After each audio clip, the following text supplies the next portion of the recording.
అంటే పసి గుండెల్లో ఉన్న విశ్వాసం ఎంత బలీయమైందంటే నువ్వు ఏది చెప్పినా నమ్ముతారు వాళ్ళు. విశ్వాసం విషయంలో పిల్లలు మంచి మాదిరి,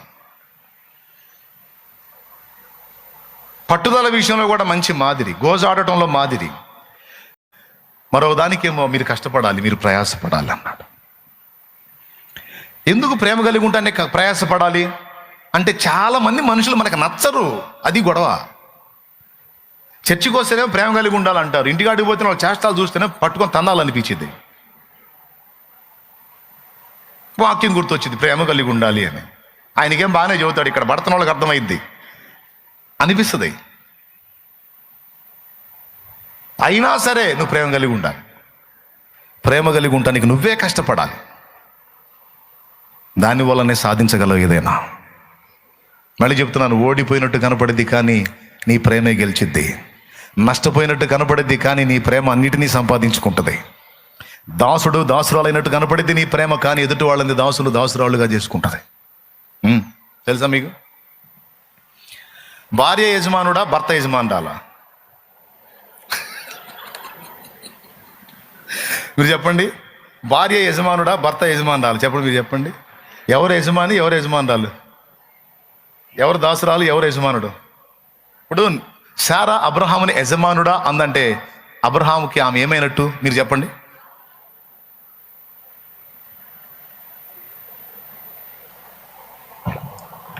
దాన్ని బట్టి ఏం చెప్తారు? భార్య దాసురాలు, భర్త యజమానుడు. మీరు చెప్పండి అయ్యా. భర్త పెద్దగా చెప్పండి. భర్త ఇంకా చెప్పండి, మీకు ఛాన్స్ వచ్చింది చెప్పండి. భర్త యజమానుడు, భార్య వాళ్ళు గట్టి చూస్తున్నారు. చెప్పండి. భార్య భార్య భర్త భర్త. రైట్, బాగుంది. ఓకేనా?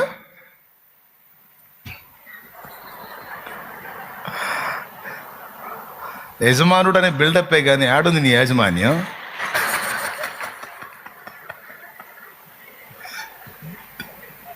ఎప్పుడన్నా ఆలోచించావా? ఒక్కరోజు ఆ మనిషి ఇంట్లో లేకపోతే నీ బతుకు బస్ స్టాండింగే. అవునా? అంట్లు ఎవడు కడగాలి? నువ్వే కడగాలి. సగం పోయి బూడిద సగం పోక. ఎవరు ఉతుక్కోవాలి? నువ్వే ఉతుక్కోవాలి. ఇల్లు ఎవరు శుభ్రం చేయాలి? నువ్వే చేయాలి. ఫుడ్ ఎవరు వండుకోవాలి? నువ్వు. వాష్రూమ్ ఎవరు కడగాలి? A to Z మొత్తం నువ్వే చేయాలి. అవునా? సరే, ఇవన్నీ పక్కన పెడితే అవన్నీ చేసినా చేయకపోయినా ఆ మనిషి ఉంటే ఆ ప్రశాంతత వేరు. అవునా? ఆ మనిషి లేకపోతే అంటే ఇప్పుడు ఎవరికి దాసులు అయ్యారు?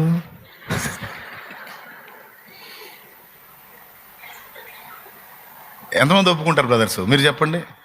ఏడిచింది ఆమె లేకపోతే నడవదా అయింది అంటావా? లేదన్నా, ఆమె చేసినా చేయపోయినా, నాకు బాగున్నా బాగాలేకపోయినా మనిషి ఉంటే అదేదో తెలియని ఒక ప్రశాంతత ఉంటుంది అన్న వాళ్ళు చేతులు ఎత్తండి. సరిగా చేతులు ఎత్తండి. సిగ్గుపడతారేంది? నడిసిద్దా నీకు? నడిసిద్దా? సరే, నువ్వు ఇంటికి వచ్చావు, ఏదో చిన్న గొడవ అయింది, ఆ ముఖం మార్చుకుంది, నీతో మాట్లాడటల్లా, నువ్వు బయటికి పోయావు, ప్రశాంతంగా ఉంటావా? ఇంకెవడేం చెప్పినా నీకు పట్టిద్దా? మళ్ళీ ఇంటికి వచ్చి ఆమెతో సమాధానపడి ఆమె నవ్వుతా నీతో మాట్లాడిన తర్వాత ప్రపంచం అంతా అప్పటిదాకా బిగబట్టిన గాలంతా హాయిగా వదులుతూ ఉంటుంది. ఇది జరగకపోతే నీకు చల్లని పిల్లగాలు తగిలినా సరే ఉక్కబోస్తూ ఉంటుంది, తిక్క రేగుతూ ఉంటుంది, ఎవడు బతికి రేపారా ఏమో అంటాడు. మళ్ళీ ఆ మనిషి సమాధానపడి శాంతంగా ప్రశాంతంగా లైన్లోకి వచ్చిన తర్వాత ఎంత హాయిగా ఉంటుందంటే ఇంకప్పుడు సాధువుల్లాగా మునుల్లాగా ఎవడు గెలిచిన ఏమిటి నాయనా అంటాం. ఎంతమంది ఒప్పుకుంటారు? చూడండి వాళ్ళు ఎలా స్పందిస్తున్నారో చూడండి. మీరేం చప్పళ్ళు కూడా కొట్టట్లే కనీసం. సహోదరులు చూడండి ఎలా స్పందిస్తున్నారు. నిజమే, ఇదంతా వాస్తవమే. అంటే స్త్రీ దాసురాలిగా సేవ చేసిద్ది, భర్తకి వెట్టి చాకిరీ చేస్తుంది, ఇసిగించుకున్న భరించిద్ది, తృణీకరించిన తిట్టిన సహించిద్ది, ఒక పట్టాన అతన్ని విడిచిపోదు, అతనికి బాగున్నా బాగలేకపోయినా సేవ చేసిద్ది, భర్తతో పాటు కష్టపడి పనిచేస్తూ ఇద్దరు చెరొక ఉద్యోగం చేసుకుంటూ ఇంటికి వచ్చిన తర్వాత భర్త మంచం ఎక్కి హాయిగా పండుకుంటే బయట డ్యూటీకి వెళ్ళి ఎంత చాకరీ చేసిందో మళ్ళీ అంత చాకరీ ఇంటికాడ చేసిద్ది. కానీ ఏనాడు కూడా నేను రెండింతలు పని చేస్తున్నానని అనదు. వస్తాడు, ఆ కాళ్ళు చేతులు మొంగడుతాడు, పోయి బెడ్ ఎక్కుతాడు, కాఫీ పెట్టు అంటాడు. మరి ఆమె కూడా నీతో పాటు చాకరీ చేసిందిగా, ఆమె కూడా అనాలిగా కాఫీ పెట్టు అని. ఎవరికనిద్ది? ఎవరు తెచ్చిస్తారు? చేసిద్ది. పాత్రలన్నీ బయట వేసుకొని తోమిద్ది, లేకపోతే ఆ పని ఏదో పురమాయించిద్ది, అన్నీ రెడీ చేసిద్ది, ఫుడ్ రెడీ చేసిద్ది, పిల్లల్ని రెడీ చేసుకుంటుంది, పొద్దున్నే లేచిద్ది. నువ్వు అన్నీ ఆఫీస్కి వెళ్ళేదానికి ముందు అన్ని పెత్తనాలన్నీ చేస్తావు. కానీ ఆమె పిల్లల్ని రెడీ చేసుకొని నీకు ఫుడ్ రెడీ చేసి వస్త్రాలు రెడీ చేసి అన్ని పనులు చేసి నీతో పాటు మళ్ళా చస్తా బతుకుతా పరిగెత్తిద్ది. ఈ రకంగా పోల్చుకుంటే అటు పిల్లలకి ఇటు భర్తకి మొత్తానికి ఒక దాసురాల్లాగా అంకితమై సేవ చేసిద్ది స్త్రీ. అందుకే భార్య లేని ఇల్లు, అమ్మ లేని ఇల్లు దీపం లేని ఇంటిలాగా మారిపోయింది. ఇల్లాలు ఇంటికి దీపం అన్నారు. ఏం యజమానుడు ఉన్నాడు, ఆయన దీపం కాదా? ఇల్లాలు ఎందుకు ఇంటికి దీపం అంటే, అటు యజమానుడైన భర్తకి యజమానుడిలాగా ఈమె ఒక దాసురాల్లాగా సేవ చేసింది. పిల్లలకు కూడా ఒక దాసురాల్లాగా సేవ చేసింది. ఈ సేవ చేసి ఏం చేసిద్దో తెలుసా? అటు పిల్లల్ని ఇటు భర్తని ఇద్దరిని గెలిచిద్ది. బయటికి అట్లా పెత్తనం చేస్తున్నట్టుంటారు, కానీ అంతరంగంలో ఇద్దరు ఆమెకు దాసులు అయ్యే ఉంటారు. అది అసలు రహస్యం. అర్థమైందా? ఒక్కరోజు కూడా నడవదు. నేను అనుకుంటాను, ఒకసారి నాకు డౌట్ వచ్చింది, దేవుడు ఏం తిరకాసు రాయించాడు, అయింది రివర్స్ రాయించినట్టున్నాడు, ఇదేంది మేము దాసులంగా అయిపోయాం కదా, వాళ్ళు దాసుల్లాగా మాట్లాడతాడు ఏంది అంటే, ఇది పేరుకే. అసలు వాస్తవంగా జరుగుతుంది ఏంటంటే, సేవ చేసి ప్రేమ చూపి ఒక దాసురాల్లా కష్టపడి వెట్టి చాకిరీ చేసి కుటుంబం యొక్క హృదయాలను గెలవగలిగిద్ది స్త్రీ. ఆ గెలుపు ఎంతటిదంటే, ఆమె పరిచర్య మానేస్తే ఇక్కడ బతుకు బస్టాండింగే. కాబట్టి దాసురాల్లాగా కనపడిద్ది, కానీ వీళ్ళందరూ దాసులు. చాలామన్నా కొంపతీసి ఏంటో నువ్వు కూడా అదేనా అయిందంటే, నేనేంది, మా తాత అయినా అదే, మా అయ్య అయినా అదే, మా ముత్తాత అయినది, ఎవడైనా అదే. దేవునికి స్తోత్రం కలుగునుగా. ఎంతమంది ఒప్పుకుంటారు బ్రదర్స్? మన అమ్మ మనకెంతో ఊడిగం చేసింది. నిజంగా ప్రేమ కలిగిన కొడుకు అయితే నువ్వు అమ్మకి చేస్తావా లేదా? అమ్మలేంది నడిసిద్దా? నడవదు. అంతే. కాబట్టి ప్రేమ యొక్క గొప్పతనం అది. ఎంతమందికి అర్థమైంది నేను చెప్పింది? ప్రేమ దాసుడు అయినట్టు కనపడిద్ది, కానీ అందరినీ లోబర్చుకుంటుంది. దాసురాంటగా చేసుకుంటుంది ప్రేమ. అది ఏ శైలిలో కనపడిద్ది? అమ్మలో కనపడిద్ది, భాగస్వామిలో కూడా కనపడిద్ది. పెద్దోళ్ళు అంటారు, ఏందిరా పోతే పోనీరా, దాని గురించి ఏంది ఆలోచిస్తావు, ఏంది పనికి మాలింది, ప్రశాంతంగా ఉండు, ఏంది కావాలంటే తిను అంటే, వీళ్ళు ఎంత చెప్పినా సరే శూన్యంలో చూస్తూ ఉంటాడు, మెంటల్ పేషెంట్ లాగా. భార్య లేకపోతే, అవునా? ఎందుకు? సహకారి పోయింది, ఉపకారి పోయింది, తన గురించి ఆలోచించే వ్యక్తి పోయింది, తన కడుపు చూసే వ్యక్తి పోయింది, తన బాగోగులు చూసే వ్యక్తి వెళ్ళింది, తనకన్నీ సిద్ధపరిచే వ్యక్తి పోయింది. ఆ వ్యక్తి ఒక్క పూట లేకపోతే నడవదు. అందుకని ఆ వ్యక్తిని జాగ్రత్తగా అన్ని విషయాల్లో ప్రేమగా చూసుకుంటాడు. నేను అనుకుంటాను, ఆదాం పని చేస్తుంటే అవేం చేసింది? షికారు చేసింది, పోయి పండు కోసుకొని తిన్నది తీసుకొచ్చి ఆదాం కూడా ఇచ్చింది. పళ్ళు రాలిపోతాయి పనికి మళ్ళిందన్న. ఎవడు తినమన్నా నిన్ను పోయి దరిద్ర పనులన్నీ చేసుకొని, దేవుడు ఏం చెప్పాడు? తినొద్దన్నాడుగా, నువ్వు తిన్నదిగా నా తీసుకొచ్చి పెడతావా అల్లా? తిన్నావా అన్నాడు. తిన్నాను అంది. అట్లయితే నిన్ను చంపి నన్ను బతకనిస్తాడు, నువ్వు లేకుండా నేనెందుకు? చూడు, ఆదాం అప్పుడే ఎఫెక్ట్ అయింది. ఆదాంకి అప్పుడే ఎఫెక్ట్ అయింది. దేవునికి స్తోత్రం కలుగును గాక. హల్లెలూయా. ఏమన్నా అర్థమైందని చెప్పింది మీకు? అమ్మాయి నువ్వు పోయిన తర్వాత ఇక నేనెందుకు అమ్మాయి? ఖచ్చితంగా ఆయన వస్తాడు, నువ్వు తిన్నావు కనుక నిన్ను చంపుతాడు, నేను తినలేదు కనుక నన్ను బతకనిస్తాడు. ఇక నువ్వు లేకుండా నేను ఎట్లా బతికేది? కాబట్టి పోతే ఇద్దరం పోదాం, ఉంటే ఇద్దరం ఉందామని ఇటీ అని ఆయన కూడా తిన్నాడు. అది అసలు విషయం. నేనంటే ఎంత ప్రేమ అండి మీకు. అదే ఆ ప్రేమతోనే వచ్చింది ఎగసాట్లంతా. ఇటీ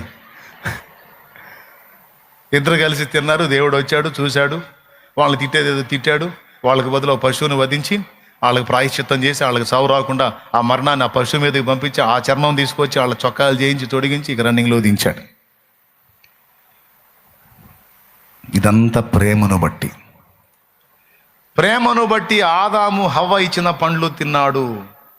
అదే ప్రేమను బట్టి ఆదాము హవ్వలను చంపకుండా దేవుడు ఆ శిక్షను తన మీద వేసుకోవడానికి ఇష్టపడి వాళ్ళని తప్పించాడు.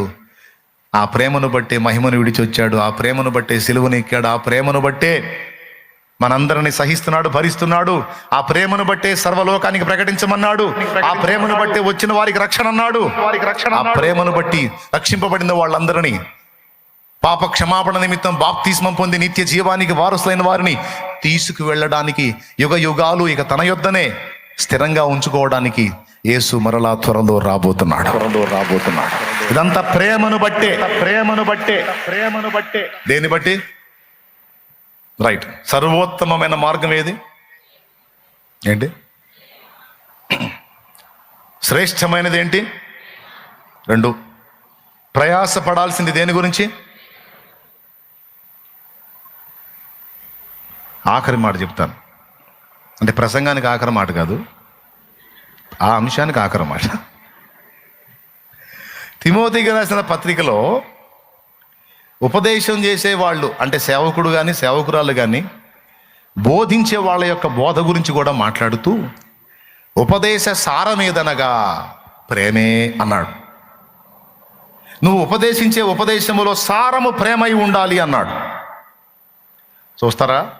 తిమోతికి రాసినటువంటి మొదటి పత్రిక మొదటి అధ్యాయము 5వ వచనం. అంతేనండి. ఉపదేశ సారమేదనగా పవిత్ర హృదయము నుండి, మంచి మనస్సాక్షి నుండి, నిష్కపటమైన విశ్వాసము నుండి కలుగు ప్రేమయే. అంటే ఉపదేశము కూడా ప్రేమ అయి ఉండాలంట. నువ్వు ఏ ప్రసంగం అన్నా చేయి, ఫైనల్లో ప్రేమ కేంద్ర స్థానమై ఉండాలి. ఆ ఉపదేశం కూడా ప్రేమను బట్టే ఉండాలి, ప్రేమతోనే ఉండాలి. నువ్వు సత్యం చెప్పినా, ఏది బోధించినా ప్రేమ కలిగి సత్యం చెప్పాలి. నీ ఉపదేశ సారమంతా ప్రేమే అయి ఉండాలి అన్నాడు. ఈ 3 నాకు దేవుడు స్పష్టంగా చూపించాడు. సర్వోత్తమ మార్గం ప్రేమ, శ్రేష్టమైంది ప్రేమ, శాశ్వతమైంది ప్రేమ, కష్టపడాల్సింది ప్రేమ కలిగి ఉండటానికి. అండ్ వాక్యం చెప్పేటప్పుడు ఉపదేశ సారము కూడా ప్రేమే.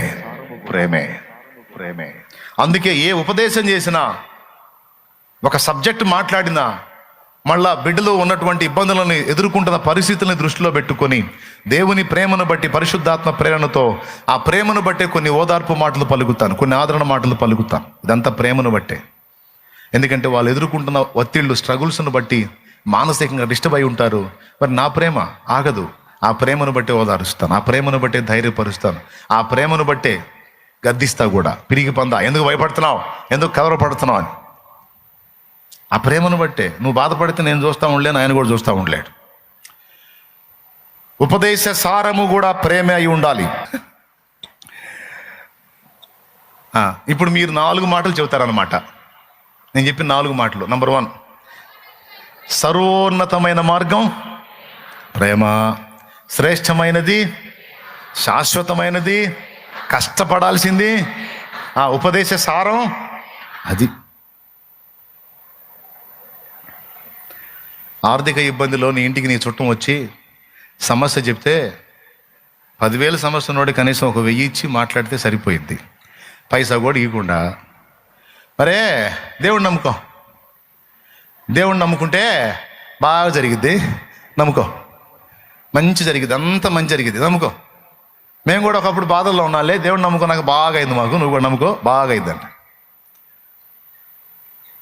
అసలు యేసు ప్రభు ఎంత గొప్ప దేవుడు అనుకున్నా, ఎంత ప్రేమ గల దేవుడు అనుకున్నా, దయగల దేవుడు అనుకున్నా, కనికరగల దేవుడు అనుకున్నా, జాలి గల దేవుడు అన్నావు అనుకో, ఎట్లుంటుంది? ఒకసారి నేను ఒక ఎగ్జాంపుల్ చెప్పాను చూడు, పెద్దోళ్ళు చెప్పిన ఎగ్జాంపుల్ అది. ఒక సేవకుడు, ఒక సంఘ పెద్ద, ఇద్దరు కలిసి రోడ్డు పక్కన నిలబడ్డారంట. అప్పటి రోజు రిక్షా కోసం ఆగారు. ఓ రిక్షావాడు వచ్చాడు పొద్దున్నే. ఏమయ్యా ఫలానా దగ్గరికి వస్తావా అని అడిగారు. ఎందుకు రాడండి, వస్తానండి ఎక్కండి అన్నాడు. ఎక్కుదాం ఎంత అన్నారు. ఫలానా ఏరియా కదండి, అక్కడే. 5 రూపాయలు ఇవ్వండి అన్నాడు. 5 రూపాయలు ఇక్కడే కావాయా అన్నారు. ఎక్కడ సార్, మెరకండి, తొక్కలేక సావాలా, ఎక్కండి, 5 రూపాయలు ఇవ్వండి అన్నాడు. పొద్దున్నే 5 కాదులే కానీ 4 రూపాయలు తీసుకున్నారు. అంటే వీళ్ళ ఫీలింగ్ ఏంటంటే వాడు అడిగినంత ఎందుకు ఇవ్వాలని. 4 రూపాయలు ఏంటంటే 4 రూపాయలు. పొద్దున్నే బోండి వేరే నేను తక్కువ చెబితే 5 రూపాయలు ఇవ్వండి కాండి ఎక్కండి అన్నాడు. ఏది ఎక్కేది 4 రూపాయలు. కాదులేండి, నేను అడిగిందే తక్కువ అడిగాను, ఎక్కండి, 4 అయితే రాదు అన్నాడు. సరే 4 పావలా అన్నాడు. ఎంత పావలా తెలుసా మీకు?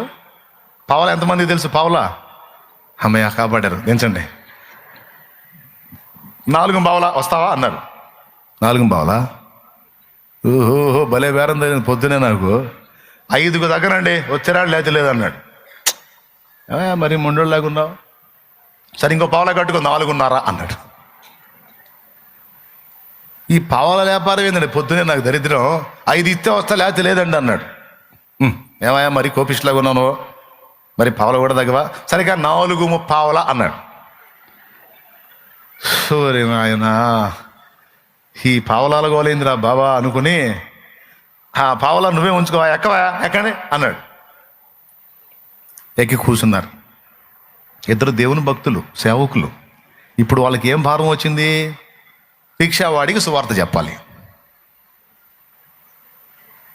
ఆ రిక్షా దొక్కుతున్నాడు, వీళ్ళు కూర్చున్నారు, మాట్లాడుతున్నారు. ఏమయ్యా నీ పేరేంటి అన్నాడు. వాడి పేరు ఏదో చెప్పాడు. ఏంటో సుబ్బారావు, ఈ లోకం అంతా మాయయా. ఆడేం మాట్లాడలే, సైకిల్ రిక్షా దొక్కుంటే వెళ్తున్నాడు. వాడంతలో బిల్డింగ్ కట్టాడు, ఏం శాశ్వతమయ్యా అంటే ఈ లోకంలో ఏది శాశ్వతం కాదు, పరలోకమే శాశ్వతం. ఆ పరలోకాన్ని మనకి ఇవ్వడానికి యేసయ్య ప్రాణం పెట్టి తిరిగి లేచాడని ఇది సువార్త కోణం. అట్ట రావాలని ఫస్ట్ ఇదంతా మాయా అనే సబ్జెక్ట్ చెప్పడం మొదలుపెట్టారు. వాడు అంత భవంతి కట్టాడు, ఏం శాశ్వతం? వీడింత భవంతి కట్టాడు, ఏం శాశ్వతం? వాడు ఆ కారులో తిరుగుతున్నాడు, ఏం శాశ్వతం? ఏంటో సుబ్బారావు, అంతా మాయ కదంటాయా, అంతా అశాశ్వతం కాదు అంటే వాడు తొక్కేవాడు ఆగి వెనక్కి చూసి, వాడికి అది శాశ్వతం కాదు, వీడికి ఇది శాశ్వతం కాదు, నీకు మాత్రం నువ్వు పట్టుకున్న పావలా శాశ్వతం. చూసావయ్యా, పెద్ద మాట్లాడుతున్నావు. పావలా కాడ 30 సార్లు బేరం వాడి పెద్ద మాటలు. అది శాశ్వతం కాదంటే ఇది శాశ్వతం, పావలా శాశ్వతం. దాని మీద వచ్చా అన్నాడు.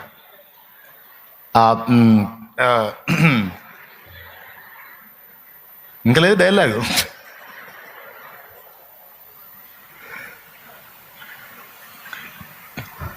మెతుకుపోతే బతుకుపోయేది అనుకునే బతుకు మంచిది కాదు. అవసరమైతే 10,000 అవసరం ఉన్న వ్యక్తి కనీసం 1000 రూపాయలను చేతిలో పెట్టి ఇది కాదు ఇంత ఉంది ఓ అంటే కొంతలో కొంతైనా ఆలోచన చేస్తారు.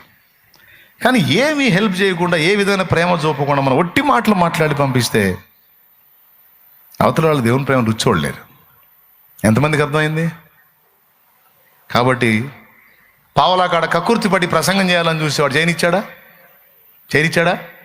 అదే 5 రూపాయలు అడిగిన వాడికి ఇంకో రూపాయి తీసుకోవాయా సుబ్బారావు, ఏమైంది పద, 6 రూపాయలు ఇస్తా పద అంటే, సార్ నేను అడిగింది 5 సార్, అయినా పర్లేదులే పదాయా, ఇంకో రూపాయి కష్టపడి తొక్కాలి కదా పద అంటే, గొప్పోళ్ళు సార్ మీరు అని కూర్చుంటాడు, తొక్కుతాడు, తీసుకెళ్తాడు, నువ్వు చెప్పిన అని వింటాడు.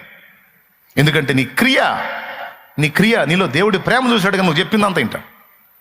పావలా కాడ గీసి మంచోడు బుద్ధి మాంసం దగ్గరని, దేవునికి స్తోత్రం, హల్లెలూయా. ఎంతమందికి అర్థమైంది ప్రియులారా? మీకు అందరికీ బాగా అర్థమైంది అనుకుంటాను నేను. దేవునికి మహిమ. కాబట్టి మన మనస్తత్వం, మన ప్రవర్తన ప్రేమతో కూడిందై ఉండినట్లు, క్రియతో కూడిందై ఉన్నట్లు జాగ్రత్త పడాలి. అది యాకోబు రాసిన పత్రిక 2లో చెప్పేది అదే. ఇంటికి పోయి చదవండిలే. కాబట్టి ఇప్పుడు వరుసగా మీరు చెప్పేశారు చాలా చక్కగా. అవి మాటలుగా మాత్రమే కాక క్రియలుగా రూపాంతరం చెందేటట్టు జాగ్రత్త పడండి. ఓకేనా? సరే, ఇప్పుడు ప్రేమ సంగతి అయిపోయిందంటే ఒక పక్కన పడేయండి అని కాదు, హృదయంలో దాచిపెట్టుకోండి. చదివించిన వచనం దగ్గరికి వస్తా. నేను పిల్లవాని వలె ఉన్నప్పుడు పిల్లవాని వలె యోచించి తిని, పిల్లవాని వలె మాట్లాడి తిని, పెద్దవాడనై పిల్లవాని చేష్టలు మానివేసి తిని. చూడండి ఆ మాట. పిల్లవాడనై ఉన్నప్పుడు పిల్లవాని వలె మాటలాడి తిని, పిల్లవాని వలె తలంచి తిని, పిల్లవాని వలె యోచించి తిని, ఇప్పుడు పెద్దవాడనై పిల్లవాని చేష్టలు మానివేసి తిని అన్నాడు. దీని గురించి మీకు వివరించాలని నేను సిద్ధపడ్డాను.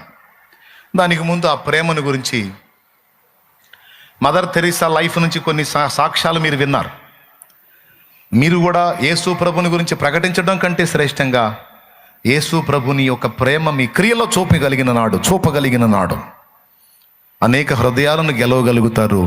అనేక మందిని క్రీస్తు కొరకు దాసులుగా సిద్ధపరచగలుగుతారు. ఇది దృష్టిలో పెట్టుకొని కష్టపడండి. ఓకేనా? అలాగే భర్తలారా మీ భార్యలను ప్రేమించండి, లేకపోతే మీకు దిక్కులేదు. బతుకు బస్టాండ్ ఇంకే. మీరు ప్రేమగా చూసుకోండి, వాళ్ళు మంచిగా సేవ చేస్తారు. భార్యలారా మీ భర్తలకు లోబడండి. ఓకేనా? అంతే. ఒకళ్ళు వచ్చినా ఒకళ్ళు చదువుకోవాకండి. చాలాసార్లు ఇళ్లలో గొడవ అందుకే వచ్చేది. గొడవ వద్దు భార్యాభర్తలకి. పాస్టర్ గారిని పిలుస్తారు. పాస్టర్ గారు వాక్యం ఏముందండి అంటాడు. ఇద్దరు వాక్యమే చెబుతారు. వాక్యం ఉంది. భార్యలారా మీ భర్తలకు లోబడమన్నాడా లేదా? అడుగు, లోబడుతున్నావు అడుగు. అడగండి, లోబడుతున్నామో అనా. భలే వచ్చావు సమయానికి, కూర్చో. ఆయన చెప్పాడుగా వాక్యం, ఆయనకే తెలిసైంది వాక్యం, నాకు కూడా తెలుసు.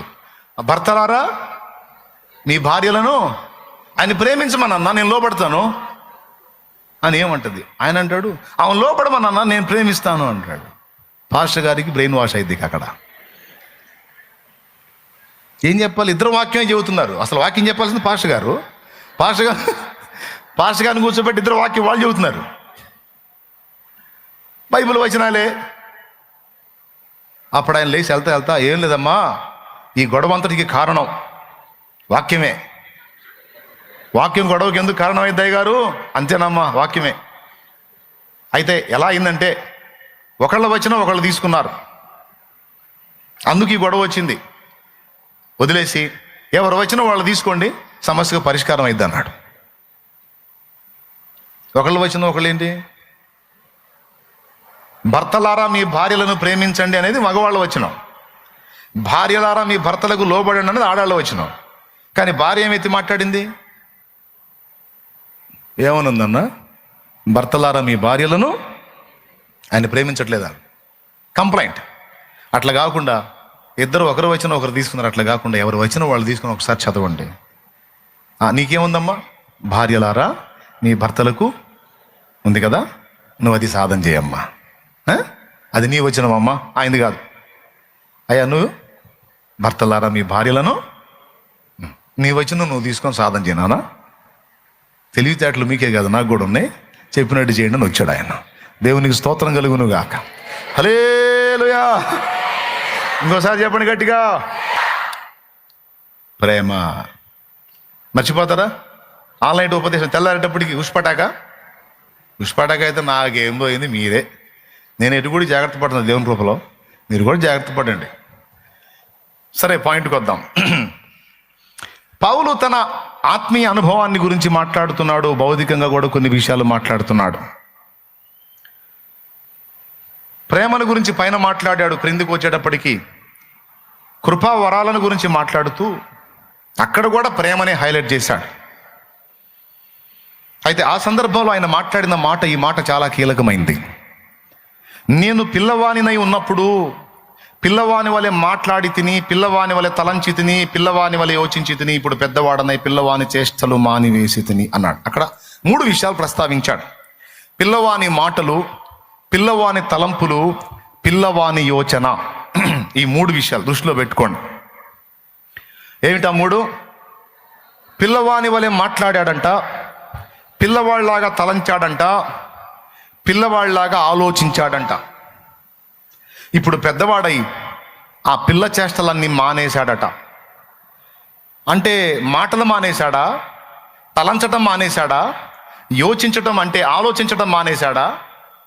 టోటల్గా ఈ 3 మానేశాడా? లేకపోతే పిల్లవాడి లాగా ఉండటం మానేశాడా? పిల్లవాడిలాగా మాట్లాడటం, తలంచటం, యోచించటం మానేశాడు. ఇప్పుడు కూడా మాట్లాడుతున్నాడు, ఇప్పుడు కూడా యోచిస్తున్నాడు, ఇప్పుడు కూడా తలస్తున్నాడు. కానీ అప్పటి తలంపులు వేరు, ఇప్పటి తలంపులు వేరు అని ప్రస్తావించాడు. మనం కూడా భూమి మీద భౌతికంగా ఉన్న ఈ జీవితంలో, ఈ భూ సంబంధమైన జీవితంలో మనకు కూడా ఈ బాల్య, యవ్వన, కౌమార, వృద్ధాప్య దశలో 4 ఉన్నాయి.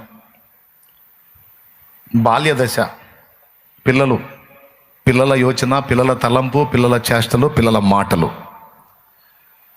బాగా వినండి. ఈ ఒక్క ముక్క కూడా వినేస్తే ఈ రాత్రికి న్యాయం జరిగిద్ది. వాటిని మానేయాలి అని మనం పిలువబడ్డాం. దానికి పౌలు తన్ను తానే ఎగ్జాంపుల్గా చెప్పుకున్నాడు. పిల్లవానిలాగా మాట్లాడడం, పిల్లవానిలాగా తలంచటం, పిల్లవానిలాగా ఆలోచించటం అనేది మనం మానేయాలి అన్నాడు. పౌలు ఈ మాట మాట్లాడితే యేసు ప్రభు మత్తయి సువార్తలో మరొక మాట మాట్లాడాడు. మీరు మార్పు నొంది బిడ్డల వంటి వారైతేనే కానీ పరలోక రాజ్యములో ప్రవేశించరు అన్నాడు. ఒక మాటకు ఒక మాట ఆపోజిట్ లాగా ఉంటుంది ఇది. పౌలేమో పిల్ల చేష్టలు మానేయాలి, పిల్ల మాటలు మానేయాలి, పిల్లవాని ప్రవర్తన, ఆలోచన మానేయాలని పౌలంటే, యేసు ప్రభు అంటాడు మత్తయి సువార్త 18:7 అంట చూడు. 18:3 మీరు మార్పు నొంది బిడ్డల వంటి వారైతేనే గాని పరలోక రాజ్యములో ప్రవేశింపరని మీతో నిశ్చయముగా చెప్పుచున్నాను. ఆయనేమో పిల్లోళ్ళలాగా ఉండొద్దు అంటాడు, ఈయనేమో మీరు పిల్లల లాంటి వాళ్ళు కాకపోతే పోరంటాడు. ఇప్పుడు దేన్ని తీసుకోవాలి మనం? 2 బైబిల్లోనే ఉన్నాయి. ప్రభువేమో మీరు మార్పు నొంది బిడ్డల వంటి వారైతేనే కానీ పరలోక రాజ్యములో ప్రవేశింపరు అన్నాడు. పౌలేమో పిల్లవానిలాగా మాట్లాడొద్దు, పిల్లవానిలాగా తలంచొద్దు, పిల్లవానిలాగా యోచించొద్దు, వాటిని మానేసేయాలన్నాడు. ఈ రెండింటిని ఎట్లా తీసుకుందామంటే 2 కరెక్టే. కొన్ని విషయాల్లో మనం పిల్లల్లాగా ఉండకూడదు, కొన్ని విషయాల్లో మనం పిల్లల్లాగా ఉండాలి. ఈ 2 కలిపి మనకు నేర్పుతున్న పాఠం అది. కొన్ని విషయాల్లో మనం పిల్లల్లాగా ఉండొద్దు, కొన్ని విషయాల్లో మనం పిల్లల్లాగా ఉండాలి. ఉదాహరణకి ఏ విషయాల్లో పిల్లల్లాగా ఉండాలి, అసలు పిల్లల్లో ఉన్న శుభలక్షణాలు ఏంటి అనేది మనం చూసుకుందాం. మొట్టమొదటిది, పిల్లల్లో మొక్కవోని దీక్ష, పట్టుదల, పోరాటం అనేది ఉంటుంది. మీకు తెలుసా సంగతి? పిల్లల్లో ఇంట్రెస్ట్ ఉంటే రాసుకో, దాన్ని నోట్ చేసుకో. నువ్వు గ్రహించడానికి కానీ ఇతరులకు తెలియజేయడానికి కానీ ఉపయోగపడేది ఒక పాఠం లాగా. పిల్లవాని దగ్గర పోరాటము, మొక్కవోని దీక్ష, పట్టుదల ఉంటుందని మీకు తెలుసా? తెలుసుకోవాలి. వాడు దోగాడుతూ ఉంటాడు. కొన్ని నెలల వయసు వచ్చినప్పుడు వాడు దోగాడతాడు. ఆ తర్వాత చిన్నగా లేచి నిలబడి నడవడానికి ట్రై చేస్తాడు. అలా లేచి నడవటానికి ట్రై చేసే నేపథ్యంలో వాడు ఎన్నో కష్టాలు పడతాడు, ఎన్నోసార్లు పడతాడు, ఎన్నోసార్లు మూతి పగలు కొట్టుకుంటాడు. ఎంతమందికి తెలుసా సంగతి? చేతులు ఎత్తండి. ఎందుకంటే మీరందరూ ఆ బాపతే, నేను కూడా ఆ బాపతే కాబట్టి. ఎంత మొండితనం అంటే, నువ్వు వద్దురా కూర్చో ఒక దగ్గర అంటే వాడు కూర్చోడు. వాడు లేచి నిరంతరం తన్ను తాను నిలబడాలి, నిలదొక్కుకోవాలి, నడవాలి అని వాడు మొక్కవోని దీక్షతో నిరంతరం అదే పనిలో ఉంటాడు. అలా ఉన్నాడు కాబట్టే ఆ పిల్లోడు పెద్దోడయ్యాడు, పెద్దోడై ఇప్పుడు నడుస్తూ ఇక్కడికి వచ్చాడు. ఆ పిల్లోడు నువ్వే, ఆ పిల్లోడు నేనే. అవునా? నడిస్తే పడతామేమో అని పిల్లలు అనుకుంటారా? నడిస్తే పడతామేమో అని పిల్లలు అనుకుంటే జీవితంలో నడవగలరా? నడిస్తే పడతామనే భయం పిల్లల్లో ఉంటే జీవితంలో నడవలేరు. కాబట్టి నడవటానికి, పడినా సరే పోరాటం ఆపకుండా పోరాటానికి పిల్లలు ఒక ప్రతీకగా ఉన్నారు, ఒక సాదృశ్యంగా ఉన్నారు. ఎంతమందికి అర్థమైంది? పట్టుదల. పిల్లల్లో ఉన్న మొండితనం మామూలుగా ఉండదు, పట్టుదల మామూలుగా ఉండదు. Okay, right. ఒకటి. రెండవది, పిల్లల్లో నేర్చుకునే బుద్ధి ఎక్కువ. ప్రతిదీ కూడా అడిగి తెలుసుకుంటూ ఉంటారు. పిల్లవాడిని మనం రోడ్డు మీద తీసుకెళ్తే మనం పొయ్యి వచ్చేసరికి వాడు 20-30 ప్రశ్నలు అడుగుతాడు. నువ్వు సరిగ్గా మంచి తండ్రివై, వినయం గల తండ్రివి అయితే వాడు అడుగుతానే ఉంటాడు. డాడీ అదేందంటాడు, డాడీ ఇదేందంటాడు, మమ్మీ అదేందంటాడు, మమ్మీ ఇదేందంటాడు. సోరే కాసేపు ఆగరా. దారి మొదలుపెట్టిన దగ్గర నుంచి అన్ని అదేంది ఇదేంది సంపేత్తనావు బాబా అని మనమే ఇసుగుబెట్టి అనాలా. వాడు అప్పటిదాకా అడుగుతానే ఉంటాడు. నువ్వేగా మమ్మీ అన్ని అడగమన్నావు, అడిగి తెలుసుకోమన్నావు, నాకు డౌట్ వచ్చిందో అడుగుతున్నా, మరి నాకు ఎట్లా తెలిసిద్ది అని అడుగుతారు మొదల పిల్లలు. మొత్తం మీద వాడు నిరంతరం అడిగి తెలుసుకొని నేర్చుకునే బుద్ధి కలిగి ఉంటాడు. పిల్లల దగ్గర నేర్చుకునే బుద్ధి ఉంటుంది. పిల్లల దగ్గర గర్వం ఉండదు, అది పెద్దవాళ్ళ దగ్గర ఉంటుంది. మనం ఒకటి చెప్పి నేర్పడానికి ట్రై చేస్తే వాళ్ళు రిటర్న్ మన క్లాస్ ఇస్తుంటారు. ఈ దరిద్రం పెద్దవాళ్ళ దగ్గర ఉంటుంది. వాళ్ళు నాకు నేర్పేది నేనే నేర్పుతా అనే అహం. కానీ పిల్లల దగ్గర ఉండదు. ఇది కాదు ఇలా, ఇది ఇలా అంటే ఓకే అంట. నేర్చుకునే బుద్ధి. అలాగే నడవాలి అనే పట్టుదల, మొండితనం పిల్లల దగ్గర. మూడవది భేదాలు, భేషజాలు, పొరపచ్చాలు చూడని మనస్సు. చిన్నప్పుడు మనం స్కూల్కి వెళ్ళాం. స్కూల్లో అన్ని కులాల పిల్లలు వచ్చి కూర్చున్నారు. అరే ఒరే అనుకున్నాం, హాయిగా ఆలాజాలంగా తిరిగాం సంతోషంగా. ఒకడు కొనుక్కొచ్చుకుంటే నలుగురికి పెట్టేవాడు. వాడి కులం ఏదో మతం ఏదో ఎవడికి తెలియదు. అయినా ఆ కులం మతం గురించి వీడు అడగడు, వాడు చెప్పడు. అసలు ఆ ప్రస్తావనే లేదు. బీద ధనిక కులం మతం అన్న ప్రస్తావనలు స్కూల్లో లేవు. అందరం కలిసి చదువుకున్నాం, కలిసి తిన్నాం, కలిసి ఆడుకున్నాం, పాడుకున్నాం. ఎంతమంది ఒప్పుకుంటారు బ్రదర్స్? అదే పిల్లలు కొంచెం పెద్ద ఒక ఏజ్కి వచ్చేటప్పటికి, అరే ఫలానా వాడిని నువ్వు తీసుకొస్తున్నావు మన ఇంటికి, వాడు ఎక్కడోడో తెలుసా, వాడు ఆ పల్లెలో కుర్రోడ్రా, వాడిని మన ఇంటికి తీసుకొచ్చి నువ్వు మంచం మీద కూర్చోబెడుతున్నావు. ఇంట్లో కొలగజ్జి స్టార్ట్ అయింది. గజ్జి తామర దొరద ఉంటాయి చూడు, ఇవన్నీ పొద్దున్నే రిక్షా బండి మీద చెబుతూ ఉంటారు. వాటిలో ఈ గజ్జి స్టార్ట్ అయింది అనమాట. ఈ గజ్జి ఎవరు పుట్టిస్తారంటే ఫస్ట్ ఇంట్లో వాళ్ళు పుట్టిస్తారు. ఇంట్లో వాళ్ళు ఇప్పుడు గజ్జి జబ్బుకున్న లక్షణం ఏంటంటే, ఒకళ్ళకి తగిలింది అనుకో, వాడు ఎంతమందిని తాగితే అంతమందికి అంటిద్ది. ఫస్ట్ ఆ గజ్జి దెబ్బకి వీడు గీకుతూ ఉంటే, వీడు ఏమన్నా టచ్ చేశాడంటే ఆ గీకుడు వాడికి స్టార్ట్ అయింది. మామూలు గజ్జి సంగతి చెప్పట్లా. మామూలు గజ్జి ఉంటే ఏ స్నాములు నీకు దేవుడు స్వస్థపరచును గాక. కానీ కుల గజ్జి ఉంది చూసా, ఒక ఏజ్కి వచ్చేటప్పటికి ఇంట్లో వాళ్ళు ఎక్కిస్తారు ఈ గజ్జి. చక్కగా అప్పటిదాకా అందరినీ కలగలుపుకొని అన్యోన్యంగా ఎంతో ప్రేమతో ఉన్న ఈ పసిగుండెల్లో ఈ కుల గజ్జి జాడ్యాన్ని నూరి, వాడు ఆ క్యాస్టు, వీడి ఈ క్యాస్టు, వాడా మతం, వీడి ఈ మతం అని ఈ దరిద్రాన్న ఈ గజ్జని అంటించి హృదయాల మధ్య అంతరాలు ఏర్పరిచి దూరం చేసి, ఫ్రెండ్స్గా ఆలాజాలంగా ఒక్కటే ప్రాణంగా బ్రతికిన వాళ్ళు సైతం వేరైపోయేటువంటి నీచ ప్రవృత్తి సమాజంలో ఉంది. నిద్ర వచ్చిన వాళ్ళు స్తోత్రం చెప్పండి. మెలుగుతున్న వాళ్ళు చెప్పండి. అదే పసిగుండెల్లో ఉందా? పసితనంలో ఉందా? పసి హృదయాల్లో ఉందా? లేదో. అందరం కలిసి జనగణమన పాడాం, అందరం కలిసి వందే మాతరం పాడాం, అందరం కలిసి ప్రతిజ్ఞ చేశాం, భారతదేశం నా మాతృభూమి, భారతీయులందరూ మరి సుసంపన్నమైన బహువిధములైన నా దేశపు సంపద, వారసత్వపు సంపద నాకు గర్వకారణం. పెద్ద పెద్ద ప్రతిజ్ఞలు చేశాం ఆనాడు పసి హృదయాలలో.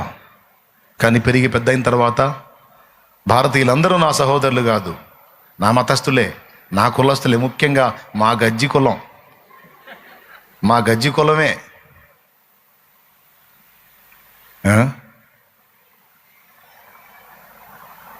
చిన్న బిడ్డల్లో ఉందా భేదములు? ధనిక బీద, ఈ మతం ఆ కులం ఉందా? లేదు. ఎప్పుడొచ్చింది అది? పెద్ద అయిన తర్వాత. అంటే పసిహృదయం ఏం చేస్తుందో తెలుసా? భేదాలు చూపక అందరినీ ప్రేమించి ఆదరించిద్ది. భిక్షగాడు అడుక్కునే భిక్షగాడు అవిటితనంతో ఉన్న వాడిని చూసి కూడా ఏడుస్తాడు పసిగుండె. డాడీ అతను ఎందుకలా ఉన్నాడు అని అడుగుతాడు. కాలు ఇరిగింది లేరా? ఎందుకు ఇరిగింది? ఇంక నడవలేడా? ఎప్పటికి నడవలేడా? డాక్టర్ చూపించవచ్చు కదా అని వీడు అంటుంటాడు. ప్రేమ నిండిన హృదయం. పసిగుండెల్లో ఏమేం చెప్పా చెప్పండి వరుసగా. ఏమో ఎవరికి గుర్తుంటాయి? ఏదో వాక్యం వినటానికి వచ్చాం, 4 ముక్కలు చెప్పాలి, పోవాలి. మళ్ళీ అడిగితే మాకేం తెలుసు? పట్టుదల, మొక్కవోని దీక్ష మొదటిది. రెండవది నేర్చుకునే బుద్ధి. మూడవది భేదాలు చూపక అందరితో కలిసిమెలిసి ఉండేటువంటి సమైక్య భావం. 3. నాలుగవది క్షమాగుణం. నిన్నది అనుకుంటారా? మరుసటి రోజే పలకరించుకుంటారు. కానీ పెద్దోళ్ళు కొట్టుకుంటే ఈడు చచ్చి పెండం పెడుతున్నా సరే వాడు రాడు. వాళ్ళిద్దరు కొట్టుకోనో తిట్టుకోనో 30-40 ఏళ్ళు అయింది. వీడు చచ్చిపోయినా సరే వాడు రాడు. వాడు సావాలిరా, వాడు సావాలి, ఇన్నాళ్ళు ఎదురు చూస్తున్నా వాడు ఎప్పుడు చేస్తాడా అని. ఇప్పుడు జరిగింది, దేవుడు ఉన్నాడు అని అంటాడు.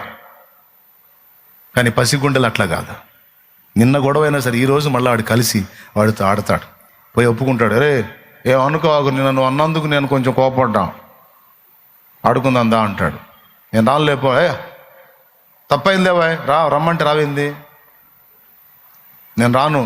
ఇంకొకడికి పిలుచుకొస్తాడు, అరే వాడు రమ్మంటే రావట్లేదురా, తేడా పడ్డాను, పొరపాటు అయిందిరా, రమ్మని రావండి. అయినా వాడు మొండికేసి ఏడుతాడు కూడా అవసరం అయితే. ఇదేరా నాకు నచ్చదు, నువ్వు తప్పైందన్నా కూడా నువ్వు రావట్లేదని వాడు ఏడిస్తే అప్పుడు వాడు నవ్వుకుంటూ వస్తాడు. సరే ఒప్పుకున్నావు ఇంక బా. చిన్న పిల్లల సన్నివేశాలు, వాళ్ళ కదలికలు కూడా అబ్జర్వ్ చేస్తాను నేను. నన్ను పిచ్చోడు అనుకుంటా, నేను అన్నీ చూసుకుంటా పోతుంటా.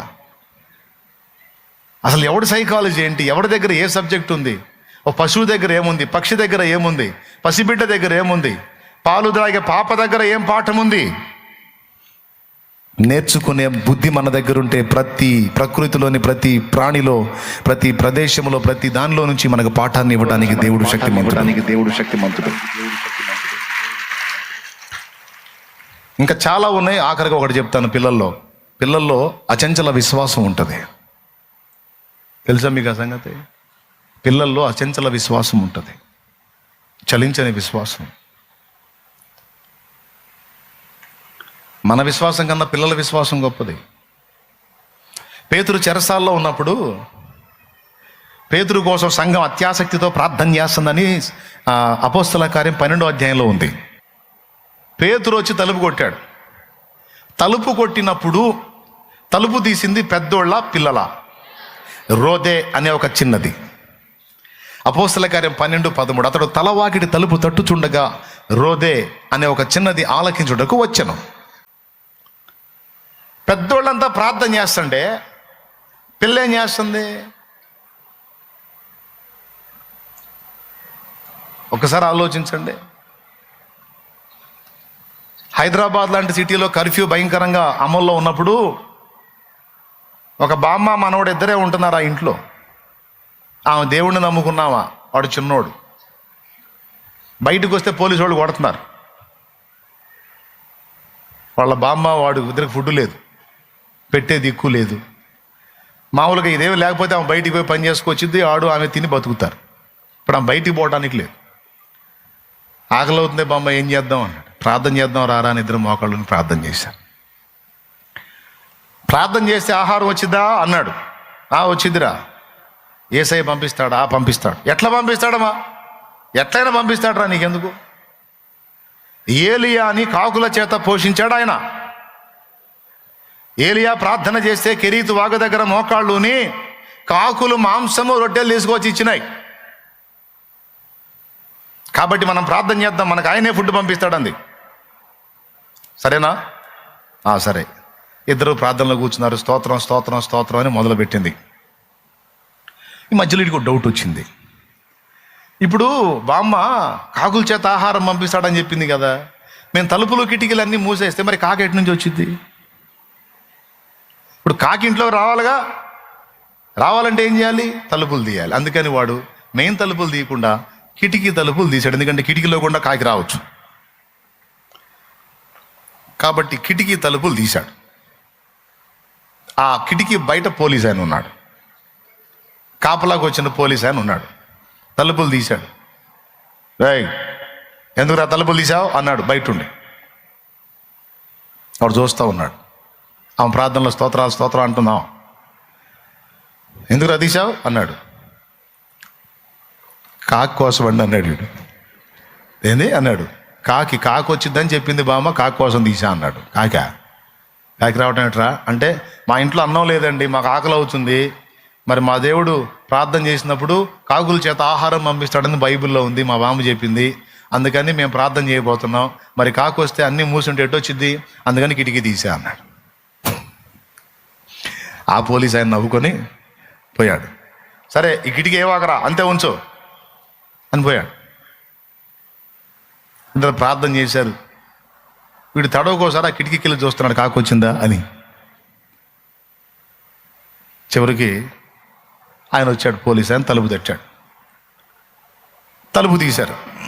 తలుపు తీస్తే ఆయన ఒక చేతిలో ఒక కవర్ నిండా ఆహార పొట్లాలు, మరో పక్క ఒక నెలకు సరిపడా సరుకులు, రైసు అన్నీ తీసుకొచ్చి రెండు పెట్టుకొని నిలబడ్డాడు. వచ్చింది, తలుపు కొట్టాడు, తలుపు తీశాడు. ఏం పెద్దామా ఇది తీసుకో, ఇంట్లో లేదంటగా, ఎట చేస్తావు పెద్దదాన్ని తీసుకో, ఇగో ఇదేం తినండి ఇప్పుడు, ఇగో ఏం వండుకో అని ఇచ్చాడు. ఆమె ఏడిచింది, ఆమె కన్నీళ్ళు పెట్టుకుంది. పిల్లోడికి వెళ్ళి చూసింది, వాడికి ఆనందం వేసింది. ముందు కాకి సంగతి ఏమో కానీ ఆహారం వచ్చింది కాబట్టి దేవునికి స్తోత్రం. సరే లోపలికి వెళ్ళారు, తలుపు వేసుకున్నారు, ఇద్దరు మళ్ళీ కూర్చున్నారు, ప్రార్థన చేసుకొని తింటాం మొదలుపెట్టి వాడికి ఒక డౌట్ వచ్చింది. బామ్మ నువ్వేం చెప్పావే, దేవుడు కాకుల చేత పంపిస్తాడని చెప్పావు, మరి కాకి రాలేదుగా, మరి పోలీస్ ఆయనగా తెచ్చిచ్చింది, ఏం చెప్పాలి వాడికి? చూడు వాడు డౌట్ చూడు, నువ్వు కాకి వచ్చిందని చెప్పావు, అరే ఆహారం వచ్చిందా లేదా, వచ్చింది కాకి మిస్ అయింది కదా అంటాడు. ఆహారం వచ్చింది కాకి లేదు కదా అంటాడు. సరే ఇప్పుడు ఎట్లా చెప్పాలి అర్థం కాక, అరే పోలీస్ ఆయన వేసుకున్న డ్రెస్ ఏందని అడిగింది. కాకి డ్రెస్సు అన్నాడు. దేవుడు కాకిని వాడుకుంటాడు, కాకిని కూడా వాడుకుంటాడు రా అంది. దేవునికి స్తోత్రం కలుగును గాక. హల్లెలూయా. కాకిని వాడుకుంటాడు, కాకిని కూడా వాడుకుంటాడు రా. బహుశా ఆ కాకి చిక్కలేదు, అందుకని ఈ కాకి ద్వారా ఆహారం పంపించాడు, తినరా నువ్వు. అంటే పసిగుండెల్లో ఉన్న విశ్వాసం ఎంత బలీయమైందంటే నువ్వు ఏది చెప్పినా నమ్ముతారు వాళ్ళు. విశ్వాసం విషయంలో పిల్లలు మంచి మాదిరి, పట్టుదల విషయంలో కూడా మంచి మాదిరి, గోజాడటంలో మాదిరి. నేను ఫలానా రోజు నీకు ఫలానా వస్తువు తెస్తానని నువ్వు చెప్పావా, నోరు జారి నీ కర్మ గాలిందే. ఇక నువ్వు తెచ్చిందాగా వాడు ఆ రొద ఆపడం. ఇక్కడ రోదే అనే చిన్నదాని విషయంలో కూడా అదే జరిగింది. పేతురు కోసం సంఘం అంతా ప్రార్థన చేస్తుంటే ఆ అమ్మాయి మాత్రం, ఆ చిన్న పాప మాత్రం ప్రార్థనలో లేదు. ఎందుకు ప్రార్థనలో లేదు తెలుసా? అందరూ ప్రార్థన చేస్తున్నారు, నేను కూడా ప్రార్థనలో కూర్చుంటే, ఈ ప్రార్థన ఆలకించి దేవుడు పేతురుని పంపితే, పేతురు వచ్చి ఇక్కడ తలుపు తడితే తలుపు ఎవరు తీస్తారు? ఒకవేళ మేము ప్రార్థనలో ఉంటే తలుపు తీయకపోతే, పేతురు వెళ్ళిపోతే మరి పరిస్థితి ఏంటి? మా వాళ్ళు ప్రార్థన చేస్తున్నారు, ప్రార్థనకు వచ్చే జవాబుగా పేతుర్ని నేను స్వాగతించాలనే విశ్వాసము గలదై ఆ పిల్ల నిలబడింది. నేను చెబుతున్నాను, వాళ్ళందరి విశ్వాసం సంగతి ఏమో కానీ ఆ పసిదాని విశ్వాసాన్ని బట్టే దేవుడు పేతుర్ని తీసుకొచ్చాడని నేను నమ్ముతాను. ఆ చిన్నదాని విశ్వాసం ఎలాగో చెప్పనా? వాళ్ళు ప్రార్థన చేస్తూ ఉన్నారు, పేతురు వచ్చి తలుపు తట్టాడు. దేవదూత పేతురున్న దగ్గరికి వెళ్ళి చెరసాల్లో నుంచి పేతుర్ని అంతమంది సైనికుల దగ్గర నుంచి బయటికి తెచ్చి పేతుర్ని వీధిలో వదిలిపెట్టి వెళ్ళిపోయాడు దేవదూత. పేతురు అనుకున్నాడు భలే కల వచ్చిందని. కల కాదు, అది రియలే, నిజంగానే వచ్చాడు దేవదూత. తర్వాత తేరుకొని, అరే దూత వచ్చి నన్ను బయటికి తీసుకొచ్చాడు, నిజంగా దేవుడు నన్ను కాపాడాడని సంతోషంతో ఆయన వెళ్తూ ఎక్కడైతే సంఘం ప్రార్థన చేస్తున్నారో వాళ్ళ దగ్గరికి వెళ్ళాడు. వాళ్ళ దగ్గరికి వెళ్ళి తలుపు తట్టాడు. ఎవరు లోపల? తలుపు తీయండి. తడుతున్నాడు. ఈ చిన్న పాప వెళ్ళి ఆ గొంతు విని సంతోషపడుతూ మన ప్రార్థనకు జవాబు వచ్చింది, పేతురు వచ్చాడు, కేఫా వచ్చాడు అనుకుంటా పోయింది. వాళ్ళు అన్నారు, చూడండి, ఆమె పేతురు స్వరము గుర్తుపట్టి సంతోషము చేత తలుపు తీయక లోపలికి పరిగెత్తుకొని పోయి పేతురు తలుపు దగ్గర నిలుచున్నాడని తెలిపాను. అందుకు వాళ్ళు ఏమన్నారో చూడండి, ప్రార్థనా పరులు. అందుకు వారు, నీవు పిచ్చిదాని మందిరి. అంటే వాళ్ళకెంత విశ్వాసం ఉందో చూడు. ఏం విశ్వాసం? మనం ఏదో చేస్తున్నాం కానీ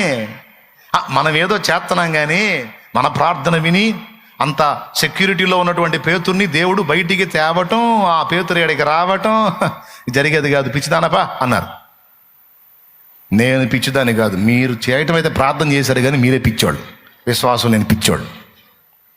ప్రార్థన విన్నాడు, పేతురు వచ్చాడు, నువ్వు పిచ్చిదానివి, నోర్మై పో, పక్కకు పో. దైవజనుడి కోసం మేము ఆసక్తితో ప్రార్థన చేస్తుంటే, ప్రభువా స్తోత్రం, పేతుర్ని విడిపించు నాయన, హల్లెలూయా హల్లెలూయా హల్లెలూయా. ఏం చేద్దాం? మీకు మైండ్ పోయింది. మరి నేను చెబుతుంటే అర్థం కావట్లేదు మీకు. ఏంటి నీ గొడవ? పేతురు వచ్చి బయట నిలబడ్డాడు ఆమె దృఢముగా చెప్పినప్పుడు.